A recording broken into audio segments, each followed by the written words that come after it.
What if the reason you can't lose weight has nothing to do with what you're eating, and everything to do with how often you eat? Most people trying to lose weight cut calories, switch foods, try every new thing, and still nothing moves. Not because they're doing it wrong, because they're missing the one variable that actually runs the show. It's not your willpower. It's not your metabolism. It's your meal frequency. And once you understand why everything else makes sense, let's get into it. This is Bright Future Health Real Nutrition Science, explained in plain English. New here? Subscribe. We put this out every week. Quick disclaimer, this is education, not medical advice.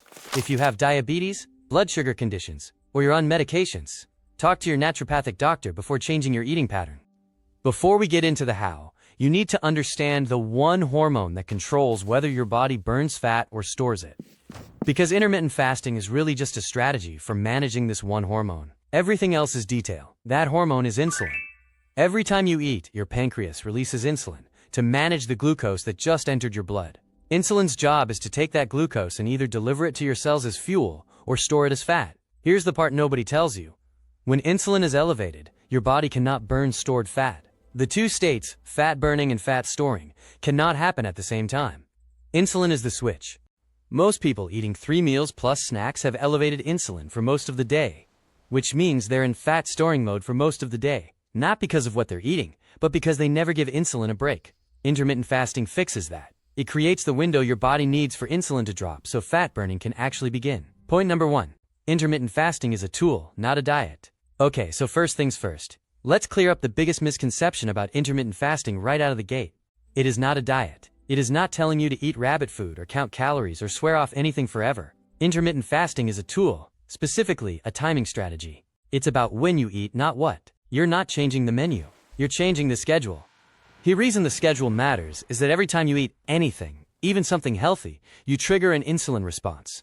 And the more frequently you eat, the more frequently insulin is elevated, and the fewer hours your body spends in fat-burning mode. 3 meals and 2 snacks across 14 waking hours means insulin is rarely fully down. That's the problem. What this means for you. Intermittent fasting isn't about suffering through hunger or giving up foods you love.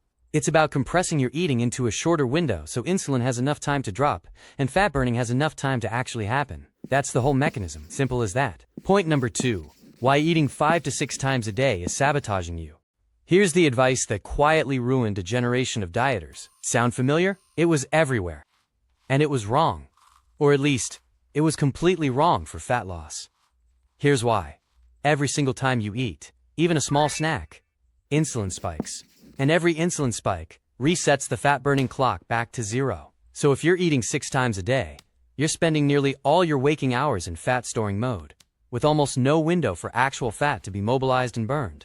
Think of it like trying to drain a bathtub with the tap running.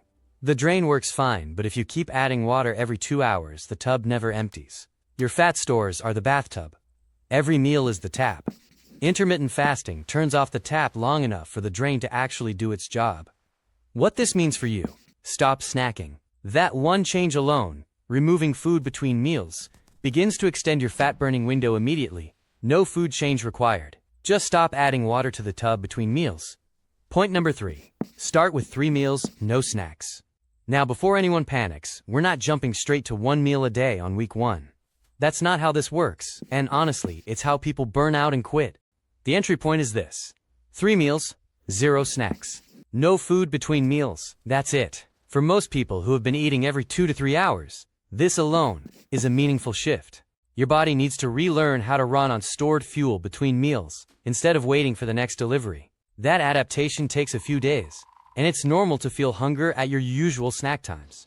That hunger passes as just your ghrelin, the hunger peptide hormone, peaking at its scheduled time, and then dropping when no food comes. Give it a week, and it retrains. What this means for you: Week 1.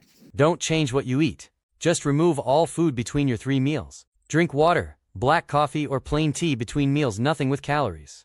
That's your starting point. Point number 4. Then move to 2 meals. Once 3 meals with no snacking feels normal, and it will, usually within 1 to 2 weeks, the next move is to drop down to 2 meals a day. This is where intermittent fasting really starts to work. 2 meals means a longer fasting window between dinner and your first meal the next day. Most people find the easiest version is skipping breakfast and eating their first meal around noon or 1 p.m. Your eating window runs from noon to 7 or 8 p.m. That gives you a 16 to 17 hour fasting window overnight and through the morning. Plenty of time for insulin to fully drop, and for your body to shift into genuine fat-burning mode. And here's where it gets interesting. Once you're fat adapted, meaning your body has rebuilt the metabolic machinery to run efficiently on fat, you're genuinely less hungry. Not because you're willpowering through it, because fat is a stable fuel. No blood sugar spikes, no crashes, no desperate hunger at 3 p.m. Your appetite normalizes in a way that feels almost strange if you're used to being controlled by cravings. What this means for you: push your first meal to late morning or noon. Keep dinner at a reasonable time. Hold that window consistently. Most people see noticeable changes in weight and energy within the first 2 weeks of running this pattern. Point number 5. What to eat in the eating window. Here's where a lot of people make the mistake that undoes all their fasting work. They do the window perfectly, then break it with something that spikes insulin right back up and wonders why nothing is changing. The eating window is not a free pass. What you eat determines how stable your blood sugar stays, which determines how easy the next fasting window is. High-carb, high-sugar meals create the exact blood sugar spikes and crashes that make fasting hard. You eat, insulin surges, blood sugar crashes, you're hungry again within 2 hours, and the fasting window becomes a struggle. The fix is straightforward. Break your fast with protein, healthy fat, and vegetables. Eggs, meat, fish, avocado, leafy greens, olive oil. Foods that keep insulin relatively low and satiety high. A meal like that keeps you comfortably full for 4 to 6 hours, which makes the next fasting period almost effortless. What this means for you: the fasting window and the eating window work together. A clean, low-carb eating window makes the fasting window easy. A high-sugar eating window makes it miserable. Feed the machine the right fuel and the whole system runs smoothly. Point number 6. What actually breaks your fast? This one comes up constantly, and getting it wrong quietly kills results. So let's be very clear about what breaks a fast and what doesn't. Anything that triggers an insulin response breaks your fast. Calories break your fast. Any form, any amount. That means juice, a handful of almonds, a protein shake, milk in your coffee, flavored creamer, sweetened drinks, gum with sugar. If it has calories or a sweet taste from a caloric source, treat it as a meal and plan accordingly. What doesn't break your fast? Water, plain black coffee, plain green or black tea, unflavored sparkling water. That's the short list. Black coffee is actually one of the best fasting companions because caffeine mildly suppresses appetite and slightly increases fat mobilization. Your body pulls a little more stored fat into circulation during the fasting window when you have black coffee. Just no milk, no sweetener, no flavor syrups. What this means for you: if you've been putting cream in your coffee during your fasting window, you've been breaking your fast every morning. Switch to black. Give it a week to adjust. That single change can dramatically extend the effective fat-burning window you thought you were getting. Quick pause, drop a comment below, and tell me about your experience with intermittent fasting. Have you tried it? What was the hardest part? Day 3? The morning hunger? The social pressure to eat breakfast?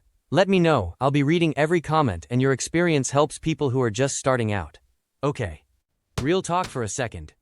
In my opinion, intermittent fasting is one of the single best things a person can do for their long-term health, and not just for weight loss.